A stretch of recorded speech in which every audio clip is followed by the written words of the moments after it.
창세기 2장 1절에서 3절까지의 말씀 다 같이 합독하도록 하겠습니다. 천지와 만물이 다 이루니라.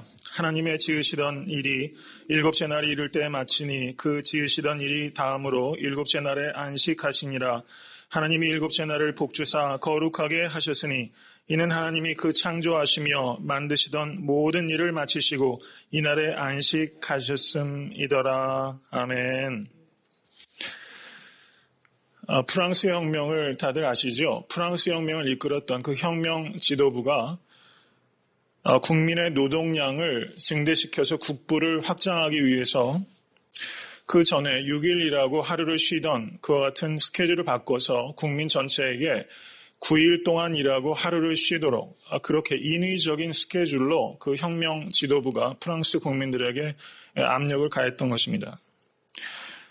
9일 일하고 하루를 쉬면 여러분 당연히 그 산술적으로 따지면 그만큼 생산량이 대폭 증가가 될 것이라고 예상을 할 수 있는데 실제 결과는 그것과 전혀 달랐다는 것입니다. 6일 일하고 하루 일했을 때보다 9일 일하고 하루 쉬었을 때 그때 전체 생산량이 무려 40%나 감소하게 됐다는 겁니다. 그래서 혁명 정부에서 크게 놀라고 다시 6일 일하고 하루 쉬는 것으로 되돌렸다는 그런 역사의 에피소드가 있습니다.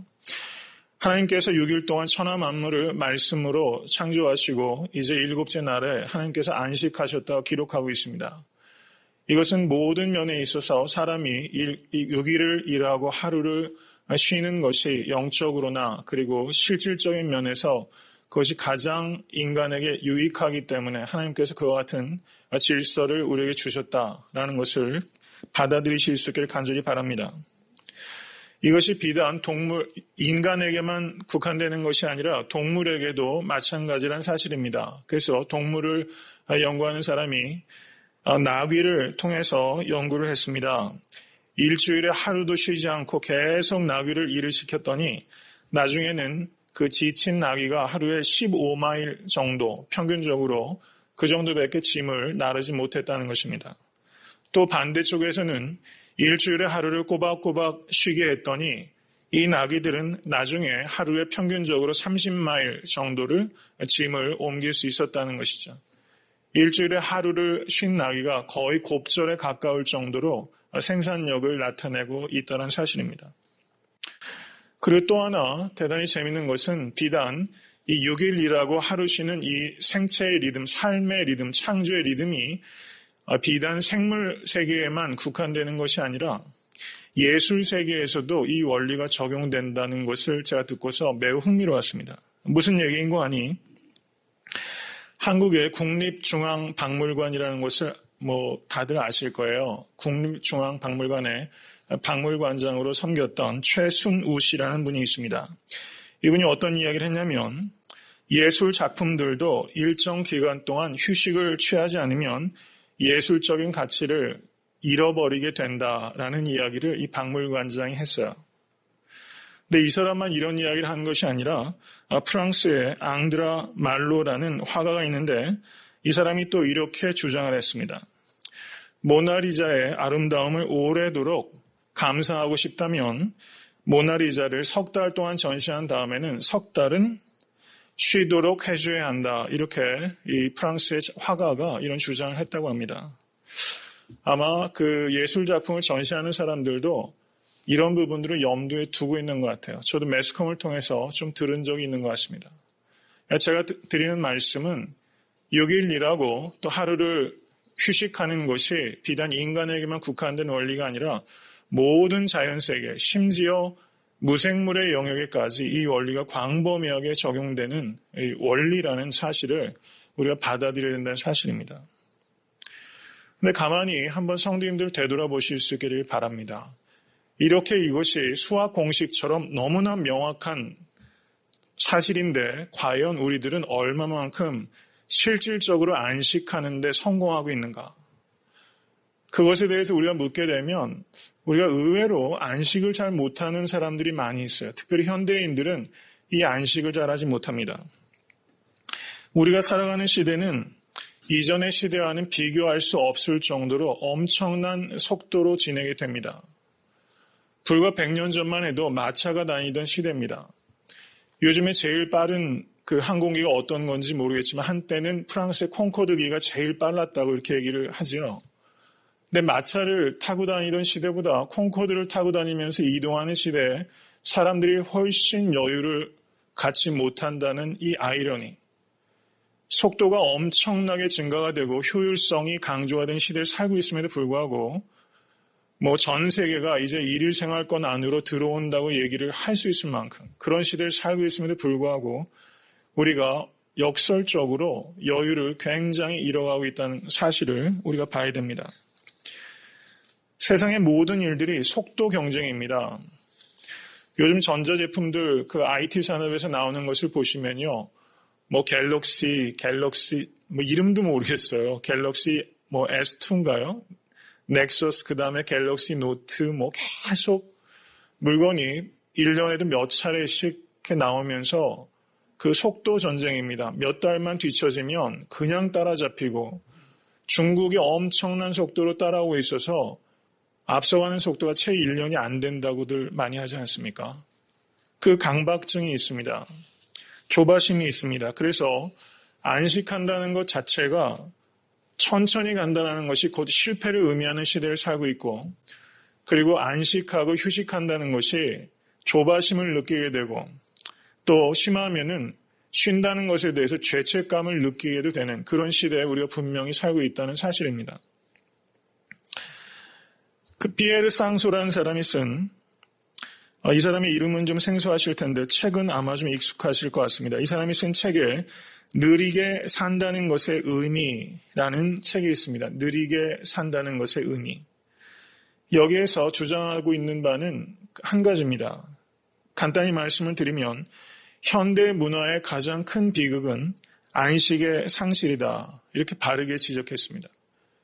우리가 겪고 있는 또 우리가 안에 있는 이 문화의 가장 큰 문제는 비극이라고 얘기할 수 있을 정도로 우리가 속해 있는 문화의 문제는 안식의 상실이다.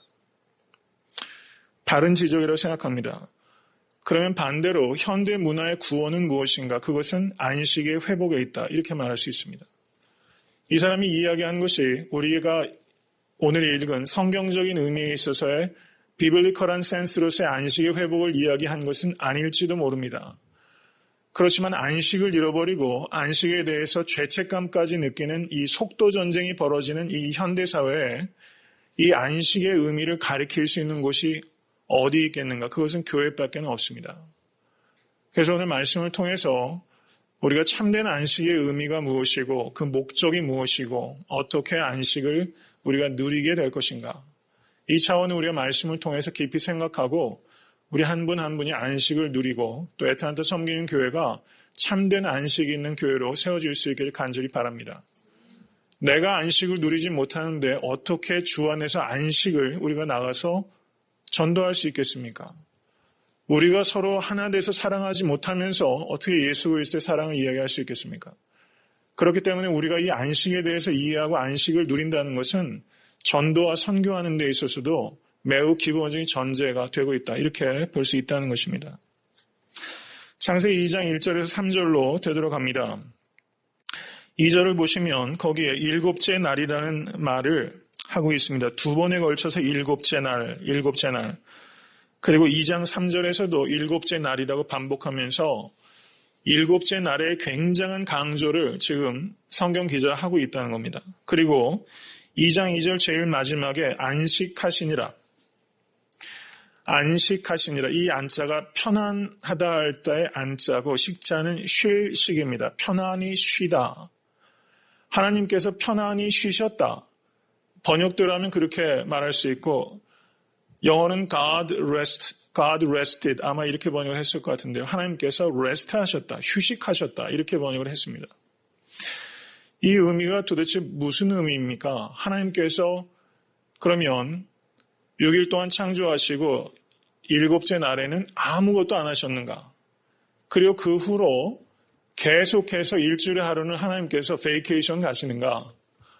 그러면 이 온 우주와의 역사는 하루 동안은 완전히 어떻게 되는 것인가? 그냥 혼돈과 그냥 온갖 그렇죠. 하나님의 다스림으로부터 완전히 제외된 하루인가? 이렇게 묻게 되면 여기에서 하나님께서 안식하셨다는 의미는 하나님께서 일주일에 하루씩 꼬박꼬박 쉬셨다는 의미가 아니라 하나님께서 안식을 주신 이유는 하나님 자신을 위해서가 아니라 인간을 위해서 주신 것이라는 것을 우리가 깨달아야만 된다는 사실입니다. 하나님께서는 쉼 없이 일해오고 계십니다. 시편 121편 4절을 보시면 이스라엘을 지키시는 이는 졸지도 아니하시고 주무시지도 아니하시리로다 이렇게 말씀하고 있다는 사실입니다. 그 안식일은 하나님께서 우리에게 굴례로 우리에게 부과하는 그런 무거운 것이 아니라 하나님 자신을 위해서가 아니라 바로 우리 인간들을 위해서 우리에게 허락해 주신 선물이다. 이렇게 이해하는 것이 가장 적절하고 바른 이해다. 이렇게 볼 수 있다는 것입니다. 안식에 있어서 특이한 것은 2장 3절을 한번 보시기 바랍니다. 하나님이 일곱째 날을 복주사 거룩하게 하셨으니 이렇게 말씀하고 있어요. 성경 전체에서 거룩하다라는 개념이 처음 나타난 곳이 여기입니다. 그리고 날의 복을 주셨어요. 창세기 1장을 보시면 하나님께서 복을 바라크라는 단어입니다. 히브리 말로 복을 주셨는데 하나님께서 하늘의 새들과 바다의 물고기에게 복을 주셨습니다. 그리고 여섯째 날에 땅 위에 있는 사람에게 복을 주셨어요. 그리고 땅에 있는 짐승들에게는 복 주셨다는 직접적인 표현이 없습니다. 근데 저는 개인적으로 이해할 때 인간에게 복을 주시고 인간을 통하여 땅에 있는 모든 생명체들에게 복을 주신 것이다. 저는 개인적으로 그렇게 이해합니다. 생명체들에게 복을 주셨어요. 그리고 그 복의 내용은 생육하고 번성하라는 것입니다. 생육하고 번성하는 약속을 하나님께서 주신 겁니다. 그런데 그와 같은 생명체에게 복을 준다는 의미는 우리가 쉽게 이해가 되는데 날의 복을 준다. 그게 어떤 의미인가 하는 것이죠. 날의 복을 준다라는 것이 어떤 의미일까? 이것을 우리가 생각해 봐야 되는 것입니다. 우리가 6일 동안 열심히 일을 하게 되면 일터에 복이 있습니다. 그렇죠. 거의 많은 경우에는 일한 만큼 보상을 세상에서도 사실은 받습니다. 시간이 걸릴 수는 있어요. 그래도 오래도록 끈기 있게 성실하게 일하면 세상도 보상을 합니다. 그런데 어떻게 하나님께서는 6일 동안 일한 날에 복을 주셨다 하면 이해가 더 쉬울 텐데 일을 하지 아니하고 안식하는 일곱째 날에 복을 주셨다 이렇게 말씀하셨다는 사실입니다. 일터에도 복이 있지만 쉼터에 더 큰 복을 주신다는 사실입니다. 우리가 일곱째 날에 안식한다는 것은 단순하게 일을 하지 않는다라는 소극적인 의미가 아니라 하나님께 모든 것을 맡기고 신뢰한다는 믿음의 결단이 거기에 있기 때문에 하나님께서 그 믿음 위에 복을 주시는 것을 믿으실 수 있게 간절히 바랍니다. 내가 하는 업적을 통해서 내 인생을 주권적으로 내가 주인 돼서 이끄는 것이 아니라 일곱째 날에 오직 말씀에 의지해서 모든 일로부터 자유함으로 말미암아 하나님께 전권을 내어드리는 의미가 거기 있는 것입니다. 그 헌신 때문에 하나님께서 복을 주시는 것이고 그것을 거룩하다 이렇게 말씀하고 있다는 사실입니다. 거룩하다라는 의미는 구별되었다라는 뜻입니다. 구별되었다. 하나님께서는 이 안식, 창조의 일곱째 날을 다른 날들과 구별하셨습니다. 그러면 우리는 자연스럽게 우리 자신에게 묻게 됩니다. 우리가 주일날 와서 예배를 드린다는 의미에서 주일은 분명히 구별이 되죠. 그런 의미에서는 수요일 날도 구별이 된다라고 할 수 있습니다. 그러면 그것으로 충분한가? 안식일이 신약시대에는 주일로 전통이 이어지게 됩니다. 안식 후 첫날 주님께서 부활하셨고 안식 후 첫날 오순절 성령 강림 사건이 있었습니다. 그리고 초대교회에는 안식 후 첫날 떡을 뗐습니다. 주일 성수는 초대교회 때부터 있었던 전통이라는 것입니다. 성경적인 전통입니다. 그러면 정말로 우리가 주일을 성수한다는 의미가 주일날 예배 드리는 것으로 충분한가? 그러면 주일 성수의 온전한 의미와 그 정신은 무엇인가? 이것에 대해서 저는 그런 부분들에 있어서 믿음의 분량이나 또 여건과 상황도 고려하지 않을 수 없다고 생각합니다. 우리가 살고 있는 삶의 정황들이 옛날보다 훨씬 복잡한 요소들이 많이 있죠. 그것을 저희가 어떤 율법처럼 어떤 스탠다드를 만들어서 성도들에게 강압하는 것은 좀 무례한 일이라고 생각합니다. 그렇지만 개인적으로는 내가 주의를 성수하는 것에 있어서 치열하게 생각하고 고민하고 결단하고 더 온전히 드리기 위해서 몸부림치는 것이 개인적인 차원에서는 매우 진지하게 이루어져야 된다. 저는 그렇게 믿습니다. 창세기 2장 1절에서 3절에 계속적으로 반복되는 중요한 개념은 2장 1절을 한번 보시기 바랍니다. 천지와 만물이 다 이루니라 라고 기록합니다. 그리고 2장 2절에 하나님의 지으시던 일이 일곱째 날이 이를 때 마치니 이렇게 말하고 있어요. 마치니. 2장 3절에도 하나님이 그 창조하시며 만드시던 모든 일을 마치시고 이렇게 말씀하고 있다는 사실입니다. 우리가 안식을 강조하기 전에 강조해야 되는 것은 노동에 대한 강조입니다. 7일째에 주 안에서 안식을 누리기 위한 전제 조건은 6일 동안 수고하고 땀 흘리는 노동이 전제된다는 사실입니다. 그럴 때에만 이 안식이 진정한 기쁨이요 평안이요 그리고 자유가 된다는 사실입니다.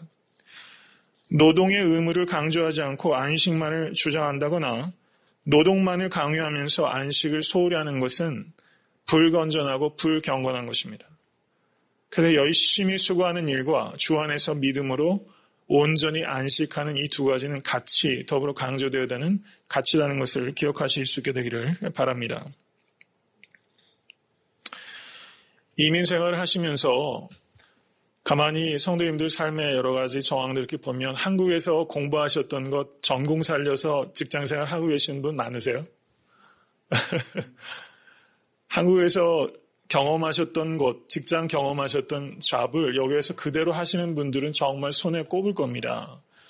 예전에 배웠던 것, 예전에 경험했던 것, 여기 와서는 사실은 다 거의 무용지물이고 새로운 환경에서 일을 하면서 어떤 의미에서는 본인도 좀 놀라실 거예요. 아유, 내가 이민 와서 이런 일을 하고 있구나. 깜짝깜짝 놀라실 때도 있으실 것 같아요. 그래서 이민자들 중에서 본인이 하시는 일에 대해서 자부심을 가지고 계신 분들이 많지 않은 것이 사실입니다. 자부심이 없어요. 일에 대한 자부심이 없습니다. 그래서 사실 일 자체가 그냥 돈을 버는 수단, 그 이상이 아니에요. 이를 통해서 가치나 보람을 찾는 것은 정말 쉽지 않은 환경입니다. 충분히 이해가 되고 저도 만약에 제가 목회가 아니고 미국에서 만약에 다른 일을 하면 산다면 무엇을 해야 되나 생각을 해보니까 저는 학생들 수학 가르치는 것밖에 할 게 없더라고요. 예, 그러니 참 그렇죠. 답답한 노릇이죠. 그러면 우리가 특별히 이민자 생활을 하면서 여기에서 하루하루 생존 경쟁을 또 생존하기 위해서 여러 가지 일들을 하면서 이 일에 대해서 저는 한국에서 직장 생활하면서 가져야 된 직업관보다 여기에서의 직업관이 훨씬 더 좀 중요하게 정립이 되어야 되겠다 이런 생각이 듭니다. 종교개혁자 마틴 루터가 이런 말을 했습니다. 만일 소젖을 짜는 하녀가 하나님이 이 일을 나에게 맡기셨다는 확신을 가지고 이 일에 임한다면 그녀의 직업이 바로 성직입니다. 이렇게 말했어요. 저는 이게 미사역구가 아니라고 생각합니다.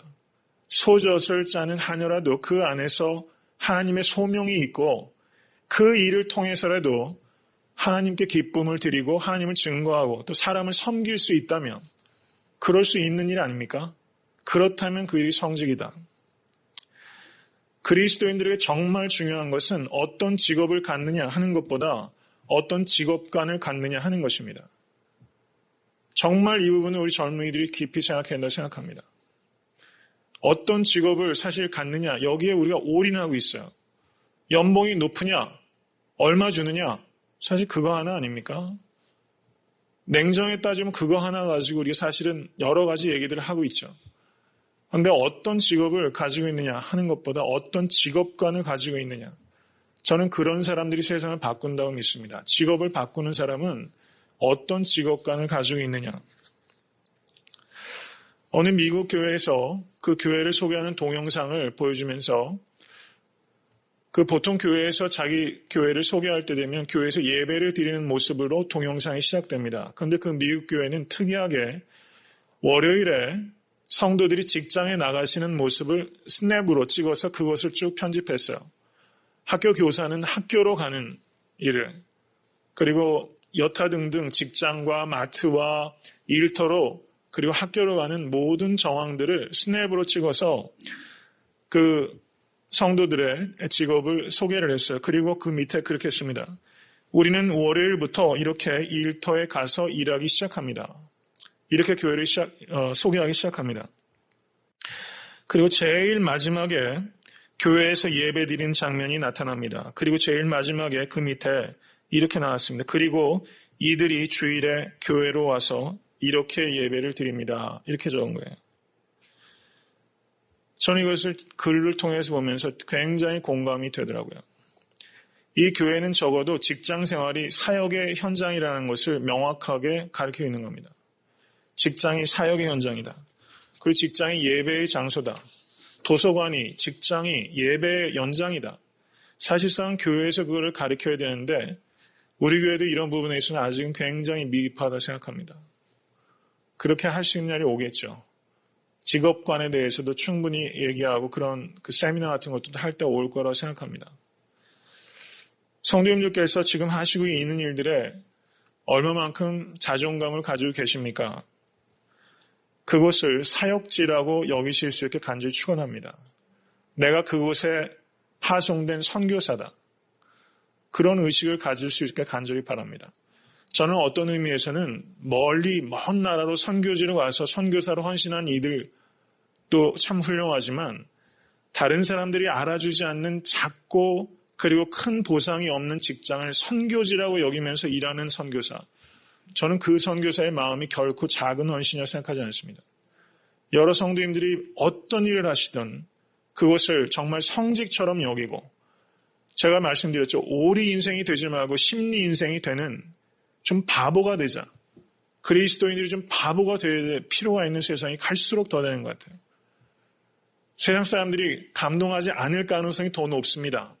심리 가면 정말 바보 취급할 수도 있어요. 그런데 개 중에는 우리가 오리를 안 가고 심리 가면 감동받고 하나님께 돌아오는 사람이 생깁니다. 그리고 그런 외적인 보상이 없어도 내가 하나님 앞에서 상급이 있는 것을 믿으실 수 있게 간절히 바랍니다. 그렇게 우리가 노동에 성실하게 그 일이 크든 작든 교회에서도 리더십을 가지고 앞서가는 사람이 너무 절실히 필요합니다. 그러면서도 교회에 안 보이는 곳에서 어머니의 손길처럼 섬세하게 꾸준하게 그 일을 감당하는 성도님 보면 또 동일한 만큼의 감사와 기쁨이 있습니다.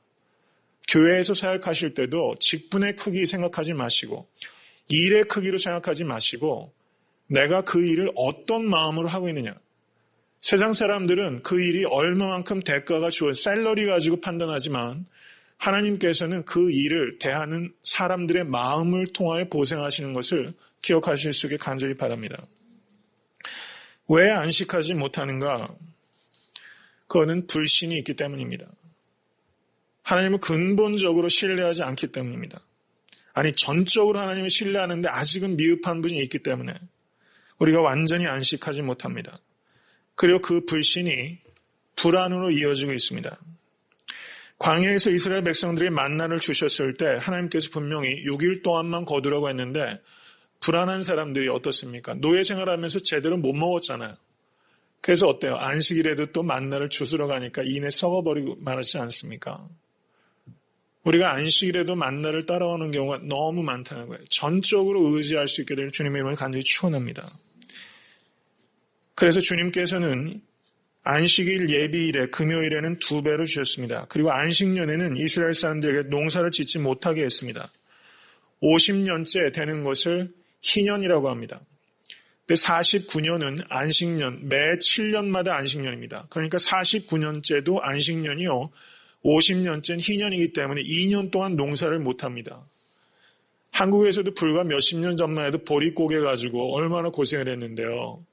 고대 사회에 2년 동안 농사를 짓지 말라는 것을 이거를 어떻게 순종할 수 있겠어요? 상식적으로 말이 안 되는 이야기입니다. 근데 하나님께서 49년에도 농사를 짓지 말고 50년째에도 농사를 짓지 말라고 요청하셨다는 거예요. 레위기 25장 20절에서 21절에 이렇게 말합니다. 혹 너희 말이 우리가 만일 제7년에 심지도 못하고 그 산물을 거두지도 못하면 무엇을 먹으리요 하겠으나 내가 명하여 제6년에 내 복을 너희에게 내려 그 소출이 3년 쓰기에 족하게 하리라. 이 약속을 믿으실 수 있게 되기를 주님을 간절히 축원합니다. 종교개혁자 마틴 루터가 이렇게 말했습니다. 우리가 쉼을 갖는다는 것은 우리의 일을 멈춘다는 것을 의미합니다. 우리가 우리의 일을 멈추면 하나님께서 우리의 일을 하시기 시작합니다. 이렇게 말했어요. 그리고 안식한다는 것은 무슨 뜻인가? 그것은 아무것도 하지 않는다는 것을 의미하는 것이 아니라 우리를 위하여 일하시는 하나님께 귀를 집중하는 것입니다. 이렇게 말했습니다. 안식하시면서 나 자신을 위해서 일하는 것을 멈추실 때 하나님께서 우리를 위해서 일하신다는 겁니다. 그리고 그것에 집중하는 것이 안식의 진정한 의미라는 사실입니다. 빌리그람 목사님께서 이런 질문을 받으셨습니다. 목사님, 주일에 소가 우물에 빠지면 건져야 됩니까? 건지지 말아야 됩니까? 여러분 건지시겠습니까? 안 건지시겠습니까? 건져야죠. 목사님께서 물론 건져야 됩니다. 그런데 그 다음 하시는 말씀이 의미가 있어요. 그렇지만 그 소가 매주 주일마다 우물에 빠지면 그 소는 팔아버리십시오. 이렇게 말했어요. 네, 의미 있게 생각해야 될 말이라고 생각해요. 매주 안식하는데 방해가 되는 요소가 있다면 그것은 과감하게 정리할 수 있어야 한다는 겁니다. 지속적으로 안식을 방해하는 요소들이 누구에게나 다 있습니다. 제게도 그런 부분이 있습니다. 그게 바로 매주 우물에 빠지는 어리석은 소 같은 거죠. 그것을 처리하실 수 있게 되기를 간절히 바랍니다. 안식한다는 것은 시간의 주권을 내어드리는 겁니다. 안식 주일만 성수하고 나머지 6일은 내가 마음대로 써도 된다라는 것을 의미하는 것이 아니라 일주일의 하루를 온전히 하나님과 이웃을 섬기는 데만 쓰는 것으로 결단함으로 말미암아 나머지 6일을 쓰는 데 있어서도 하나님의 뜻이라는 기준을 가지고 내가 시간을 쓰겠다는 결단을 말하는 것입니다. 하나님께 헌금을 드리는 것도 마찬가지입니다. 하나님께 10의 1을 드리는 것은 내가 나머지 10의 9는 마음대로 쓰라는 그냥 그린라이트를 하나님께 주신 것이 아닙니다. 10의 1을 드리는 의미는 내가 10의 9도 나의 욕구를 채우는 것에 쓰는 것이 아니라 하나님의 뜻이라는 기준에 맞춰서 쓰겠다는 결단입니다. 물론 쉬운 일이 아니죠. 그런데 우리가 안식한다는 의미가 결국은 시간의 주인이신 하나님께 나의 시간의 전부의 주권을 드린다라는 의미가 된다는 사실입니다. 기독교 문화학자인 라이켄 교수가 이런 말을 했습니다. 안식의 축복을 3가지 R로 시작하는 단어로 표현했어요. 첫 번째가 reflection입니다. reflection. 되돌아보는 겁니다. 안식일에 우리는 reflection 하는 거예요. 두 번째는 refreshment 하는 겁니다. 재충전합니다. 그리고 세 번째는 recreation 합니다. 미래에 대해서 새롭게 창조할 수 있는 역량을 키운다는 겁니다. 길게 말씀드리지 않겠습니다. reflection 하는 겁니다. 총체적으로 삶을 되돌아보는 겁니다. 하나님께서도 매일같이 창조하시고 보시기에 좋았더라라고 reflect 하셨어요. 6일 동안 창조하신 후에도 보시기에 심히 좋으셨다라고 reflect 하신 겁니다. 되돌아보셨어요. 그리고 안식하시며 창조세계 전체를 하나님께서 되돌아보시는 시간을 가지셨다는 겁니다. 우리는 매주 주일 예배를 드리면서 하나님께서 나를 위해서 그리고 역사 안에서 행하시는 하나님의 구원을 리플렉트 해야 됩니다. 하나님께서 만세전에 역사 시작할 때 하셨던 일과 역사의 결국을 어떻게 이끌어 가실지 하나님의 구원의 과거와 구원의 현재와 구원의 미래에 대해서 우리는 예배를 통해서 리플렉트 하는 겁니다. 그리고 성도들과의 교제를 통해서 그거를 되돌아보는 것입니다. 그리고 또 다른 차원에서 우리가 좀 더 실용적인 차원에서 생각을 하자면 퇴수회라는 말을 들어보셨습니까? 퇴수회. 잘 안 쓰는 말이죠. 직원 퇴수회, 교수 퇴수회 이런 말을 써요. 퇴수, 물러날 퇴와 닦을 숫자를 씁니다. 한 걸음 물러서서 되돌아보는 것입니다. 영어로 retreat 한다는 것도 그런 뜻입니다. 한 걸음 물러서서 되돌아본다.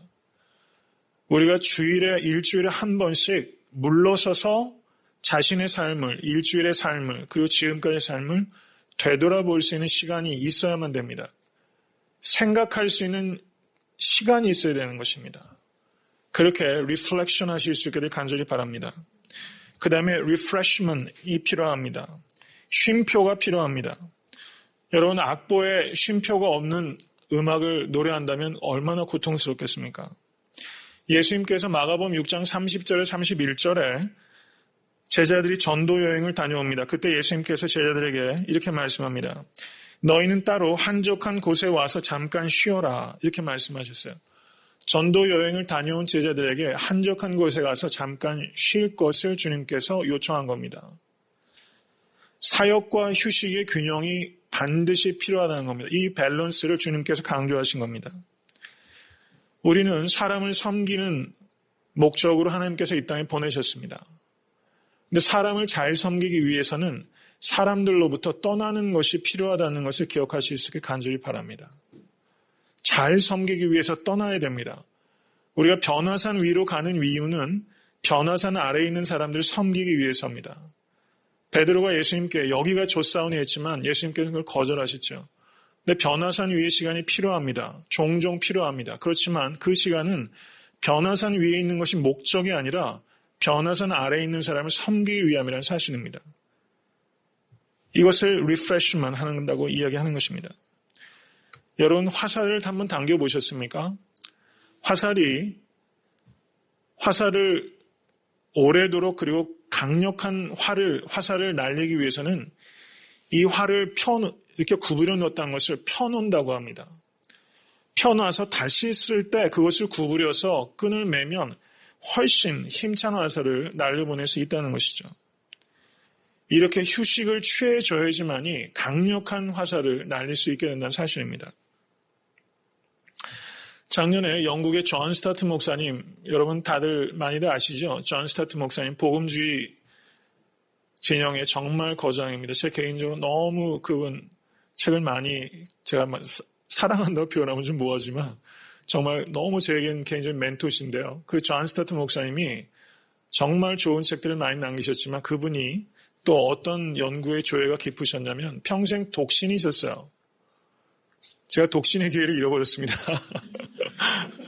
평생 독신이셨는데 거의 90세가 조금 넘으셔서 돌아가셨어요. 평생 깊이 영성을 추구하시고 좋은 책들 많이 남기셨는데 새 연구가였어요. 조류 연구가. 아주 유명한 조류 연구가입니다. 그리고 새들을 찍는 사진사로 좋은 사진을 많이 찍으신대요. 참 근사하다 이런 생각이 들더라고요. 다른 거 아니라 하나님의 창조 세계를 연구하고 또 그걸 사진을 찍고 고상한 취미다 이런 생각이 듭니다. 이렇게 휴식이 필요하다는 겁니다. 그리고 철학자 파스칼은 이런 말을 했습니다. 인간이 불행해지는 이유는 방 안에 홀로 가만히 있지 못하기 때문이다. 이런 말을 했습니다. 방 안에 맨날 혼자 있기만 한다면 그것은 고통스러운 일이지만 매일같이 사람들이 우글우글하는 광장에만 있는 사람도 발전할 수 없는 사람입니다. 사람이 정말 하나님과 깊이 만나고 자신을 찾는 데는 밀실에서 찾게 되는 것입니다.